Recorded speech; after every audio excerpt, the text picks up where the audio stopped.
C'est bon. Je disais, notre travail de ce matin va porter sur la présentation, la cartographie plutôt, du poisson Ngolomo Seka.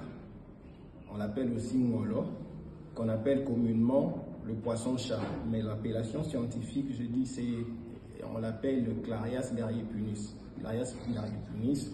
Mais communément, on l'appelle le poisson-chat. Pourquoi? Parce que à cause de ce 8 barbillons que l'on retrouve sur sa tête. Il a 8 barbillons sur sa tête et à cause de cela, on fait allusion au chat avec ce poil sur ce jour. C'est voilà pourquoi on l'appelle le poisson-chat.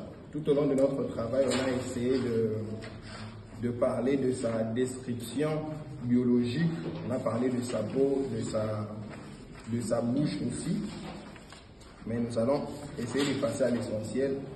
Dans nos recherches, nous nous sommes rendus compte que ce poisson est d'une importance capitale, étant donné que déjà le poisson en général contribue à une sécurité alimentaire parce qu'elle a des avantages sur la santé de l'homme. Elle apporte des protéines à l'homme, mais aussi elle est un avantage économique, étant donné qu'en RDC, nous avons trop d'étangs d'eau. Nous avons des fleuves, nous avons des mers, nous avons des océans, voire même l'élevage de ces poissons peut aussi se faire au niveau des étangs. Au niveau des étangs, on peut aussi élever ces poissons. En RDC, l'entreprise ou la ferme piscicole qui est spécialisée dans l'élevage de ce poisson est une ferme qu'on appelle la ferme Ngolomo Seka. On retrouve cette ferme à Kasamouri. Alors cette ferme s'occupe de l'élevage de poissons. On peut aussi y trouver le poisson-chat. Ils élèvent le poisson-chat dans ces lieux-là et les vendent aussi.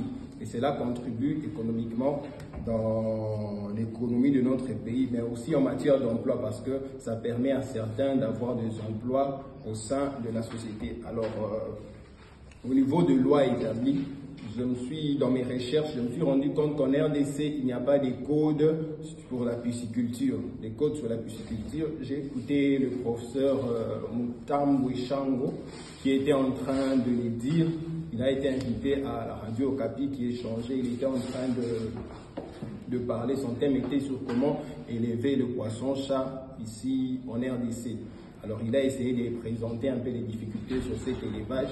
Et la plus grande difficulté, c'est au niveau de la nutrition même du poisson. Parce qu'il n'est pas seulement question d'avoir l'eau. C'est vrai qu'on peut bien avoir une tonne d'eau pour ces poissons, mais pour que ces poissons grandissent, pour que son élevage soit efficace, on doit trouver la nourriture pour ces poissons. Et c'est au niveau de la nutrition de ces poissons qui pose un problème. On va retrouver ce poisson parfois en RDC, mais c'est surtout au niveau du nord.